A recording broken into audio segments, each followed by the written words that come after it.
اللہ الرحمن الرحیم۔ جی بھائی، کسی کے ذہن میں کوئی بات ہو تو معلوم کرو۔ کیا حضور صلی اللہ علیہ وسلم کے ماں باپ دادا جنتی ہیں؟ ایک منٹ ہوگا۔ ہاں جی بھائی، کسی کے ذہن میں کوئی سوال ہو تو کیا معلوم حضور صلی اللہ علیہ وسلم کے ماں باپ دادا جنتی ہیں؟ کرو۔ بڑا سینسیٹیو سوال ہے بھائی یہ۔ ان کا سوال یہ ہے کہ نبی اکرم صلی اللہ علیہ وسلم کے والدین اور دادا وغیرہ کیا جنتی ہیں؟ بالکل جنتی ہیں بھائی۔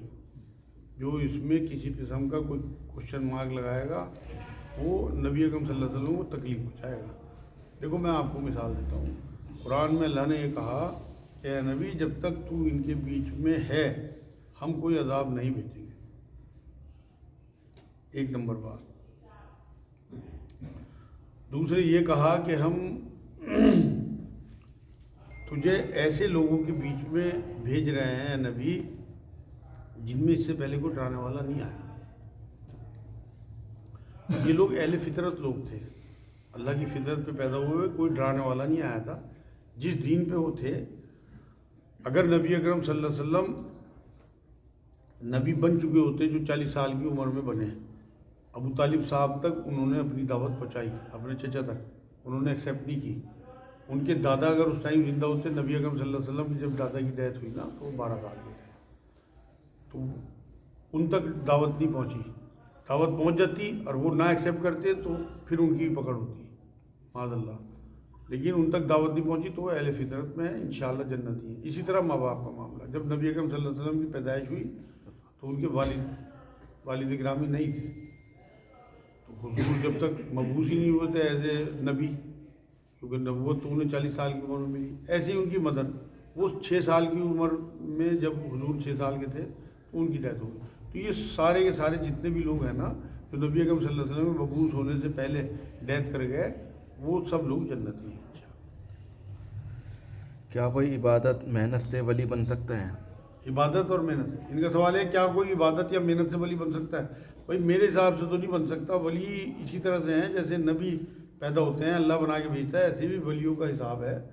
عام مومن تو انشاءاللہ تعالیٰ وہ بھی سارے لوگ جنتی ہیں، لیکن ولی جو ولایت ہوتی ہے، جن سے کرامات نظر آتی ہیں، وہ لوگ جو ہیں، مان لو کسی قحط کے علاقے میں گئے اور وہاں انہوں نے اللہ سے دعا کی، دعا بھی نہیں کی اور بارش ہو گئی وہاں ان کی برکت سے۔ مان لو کوئی اس طرح کا قحط خالی کا معاملہ تھا کہ وہاں اناج نہیں تھا، اللہ نے فراوانی کر دی، تو یہ لوگ جو ہیں، یہ ولی جو ہے اللہ کی طرف سے پیدا ہوتے ہیں۔ ہر علاقے میں جس میں چاہے اللہ ولی پیدا کر سکتا ہے۔ ان لوگوں کی شفا کا باعث بنتے ہیں، ان لوگوں کے لیے آسانیاں پیدا کرتے ہیں، اور وہ صحیح معنوں میں شریعت پہ چلنے والے لوگ ہوتے ہیں۔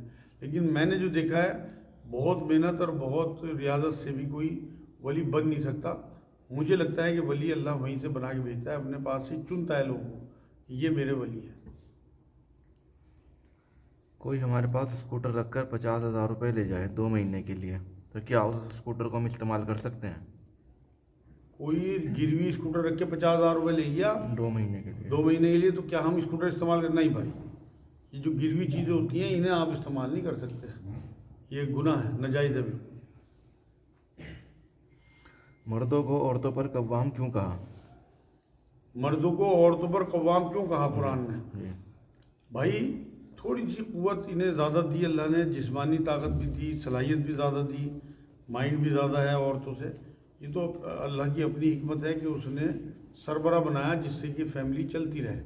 اگر سارے کے سارے سربراہ ہو جائیں، آپ دیکھ لو نا، پوری کائنات کا اکیلا اللہ۔ اسی طرح سے ہر ملک کا ایک سربراہ ہوتا ہے، اگر کئی سربراہ ہوں تو یہ تو کام ہی نہ چلے۔ اسی طرح سے ایک گھر کا ایک سربراہ اللہ نے رکھا۔ بہت سی چیزوں میں عورتیں بہت آگے ہیں، اور بڑی بڑی عظیم عورتیں ہوں، اب لاکھوں کروڑوں مردوں پہ بھاری ہیں۔ حضرت عائشہ رضی اللہ تعالیٰ عنہ عورت ہی تو تھی، ایسا دماغ اور ایسی آئی کیو لیول اور ایسی باتیں ان کی، اگر آپ ان کی جیونی پڑھو تو آپ کو لگے کہ یار واقعی کیا لیڈی تھی، کیسا اللہ نے انہیں دماغ دیا تھا، اسی لیے چنا گیا تھا۔ لوگ پوچھتے ہیں نا کہ وہ اتنی کم عمر میں نبی کی شادی ان سے، اس میں بہت بڑی حکمت تھی پیچھے، کیونکہ ان کے بعد 48 سال اور 49 سال زندہ رہنا تھا حضور کے بعد۔ کتنی ساری حدیثیں ان سے مروی ہیں، اور کتنے صحابہ کی وہ ٹیچر تھی، معلمہ تھیں کہ انہیں پڑھاتی تھیں، اور دیکھو کتنا فائدہ دین کو ہوا ان سے شادی ہونے کے بعد۔ بھائی نبی اکرم صلی اللہ علیہ وسلم کی تو اجازت تھی اس وقت جب شادی ہوئی، اور حضور کی ڈیتھ بھی اللہ کے یہاں فکس تھی 63 سال میں، لیکن اللہ کو یہ بھی تو پتہ تھا کہ عائشہ نے ان کے بعد بھی 50 سال کے قریب جینا ہے. تو اس لیے مردوں کو قوام اس لیے کہا اور علت بیان کر دی کیونکہ کما کے لاتے ہیں، گھر چلاتے ہیں. تو یہ اس قرآن کی آیت کا پورا مفہوم یہ ہے کہ یہ محنت کرتے ہیں، باہر جد و جہد کرتے ہیں اور اپنی محنت سے اپنے گھر کو چلاتے ہیں، اس لیے قوام ہے، اسی لیے انہیں ہیڈ بنا کے رکھنا چاہیے. اب جن گھروں میں عورتیں اپنے مردوں کو دبا کے رکھتی ہیں وہ اللہ کی اس آیت کی مخالفت کر رہی ہیں. اس لیے عورتوں کو یہ چاہیے کہ اپنے مرد سے تھوڑا سا دب کے رہیں، ہلکا سا. مطلب ایسا بھی نہیں ہے کہ مرد کو قوام بنا دیا تو مرد جو ہے وہ ظالم بن کے لڑ بجاوے اپنی عورتوں پہ اور پیر کی جوتی سمجھے، جیسے حالات آج کل میں دیکھ رہا. یہ اس لیے قوام نہیں کہا، بلکہ جو بڑا ہوتا ہے نا، بڑا تو وہ ہے کہ جس کے اندر ہمدردی، خیر خواہی اور آخرت کی فکر اس کی مطلب سب کچھ ہو، ایسی محبت ہو اپنے چھوٹوں سے کہ اپنا سب کچھ لٹا دے. بھائی بنا سیکریفائس کے بڑا بن ہی نہیں سکتا. تو مرد پہ تو قوام بنا کے اللہ نے زیادہ ذمہ داری ڈال دی کہ اس سے ویسی پوچھ گچھ ہوگی. اگر اسے قوام کہا نا، دیکھو جیسا جس کا رتبہ ویسی اس کی پکڑ ہوگی آخرت میں. کیا قرآن شریف پڑھتے ہوئے ہونٹ ہلانا ضروری ہے، منی من پڑھتے رہیں؟ ان کا سوال یہ قرآن شریف پڑھتے ہوئے ہونٹ ہلانا ضروری ہے، منی من پڑھتے رہیں؟ بھائی منی من آپ پڑھیں گے تو من کو اس کا ثواب ملے گا. اگر آپ منی من بھی پڑھیں گے اور ہونٹ بھی لائیں گے تو ہونٹوں کو بھی ثواب ملے گا اور من کو بھی. زبان بھی چلائیں گے تو زبان کو بھی، ہونٹوں کو بھی، من کو بھی. اسی طرح جو چیزیں انوالو ہوں گی قرآن میں وہ سب کو اس کا اجر ملے گا. کیا کہتے ہیں؟ داڑھی بھی ہلنی چاہیے. ان کا سوال ہے داڑھی بھی ہلنی چاہیے. بھائی یہ کسی روایت میں نہیں ہے. اگر کسی کی چھوٹی داڑھی ہو تو وہ کس طرح ہلے گی؟ تو اس کے لیے تو لمبی داڑھی رکھنی پڑے گی ہلانے کے لیے. ان کا جلانا پڑا تمہاری طرف کر کے. ہاں امام صاحب سجدے کی آیت پڑھے اور سجدہ نہ کریں، ہاں رکوع میں نیت کر لی تو ٹھیک ہے. اچھا، امام صاحب نے سجدہ کیا، رکوع میں نیت کر لی کہ میرا سجدے والی آیت پڑھی اور رکوع میں نیت کر لی کہ میرا سجدہ ہو گیا، یہ والا کیا ہو جائے گا؟ بھائی ہو تو جائے گا. روایتوں میں جو علماء دین ہیں انہوں نے یہ فتویٰ دیا ہے اس بات پہ کہ اگر رکوع میں، لیکن عام لوگوں کو نہیں پتہ. تو میری رائے تو یہ ہے کہ امام صاحب کو سجدے والی آیت اگر پڑھیں تو سجدہ ہی کرنا چاہیے، لوگوں کو بتانا چاہیے اور سجدہ کر کے ہی لوگوں کی تسلی ہوگی. ورنہ لوگ جو ہے وہ اس طرح کے سوال ان کے ذہن میں آ جائیں جیسے انصاف کے سوال ذہن میں آئے.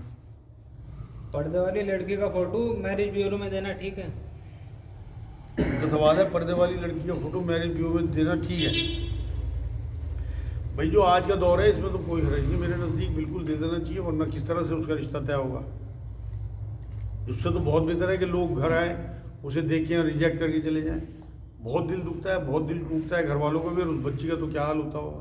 تو یہ تو بہت بہتر ہے کہ کسی کو فوٹو بھیجا، انہوں نے وہیں کے وہیں دیکھا کہ بھائی ہمارے مطلب کا معاملہ نہیں ہے، وہیں کے وہیں ختم، انہیں پتہ بھی نہیں. تو میرے نزدیک تو بالکل ٹھیک ہے. بھائی مسجد کا چبوترا ہے، مسجد کا حصہ اگر راستے میں آئے تو راستہ چھوٹا رکھے یا مسجد کو چھوٹی کریں؟ بڑا اچھا سوال ہے ان کا کہ مسجد کا کوئی چبوترا یا مسجد کا کوئی حصہ باہر نکل رہا ہو اور سڑک کو دبا رہا ہو تو سڑک کو چوڑی کرنے کے لیے مسجد چھوٹی کر دیں یا سڑک کو چھوٹی کر دیں. کیونکہ مسجد اللہ کا گھر ہے، سب سے پہلے اللہ کا حق ہے، اور سڑک جو ہے وہ لوگوں کا حق ہے. لیکن ان معاملوں میں کیونکہ اللہ رب العزت قادر مطلق ہے، نہ وہ کسی سے شکایت کر سکتا ہے، نہ اسے ان چیزوں کی ضرورت ہے کہ ساری مسجدیں بھی اگر خدا نہ خواستہ ختم کر دی جائیں اور تمام لوگ اسے ماننا چھوڑ دیں تب بھی اللہ کی بڑائی میں رتی برابر فرق نہیں پڑے گا. انسانوں کا جو حق ہے وہ ہمیشہ ان معاملوں میں اللہ سے اوپر رہے گا.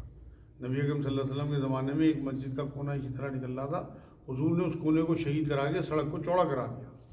تو اس لیے میری رائے یہ ہے ان لوگوں کو کہ یہ تو مسجد وہاں سے ہٹا کے کہیں بڑی جگہ بنائے اگر وہ چھوٹی جگہ میں ہے، ادروائز تھوڑا بہت حصہ اگر مسجد کا کاٹ کے اور اسے شہید کر کے مرمت کرا کے سڑک کو چوڑی کر دینی چاہیے جو انسانوں کے لیے آسانی ہو.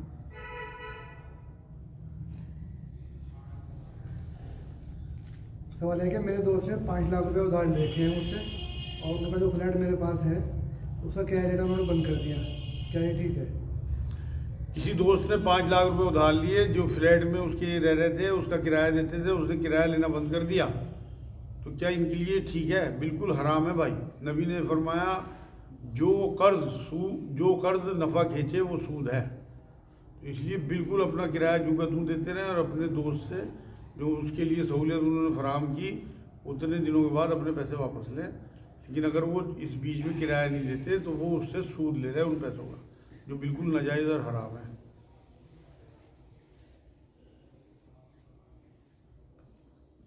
بس آج تو اتنا ہی کر لو میرے خیال میں، کیونکہ پروگرام ہونا نا۔ اللہم صلی اللہ سیدنا محمد وعلی آل سیدنا محمد وعلی۔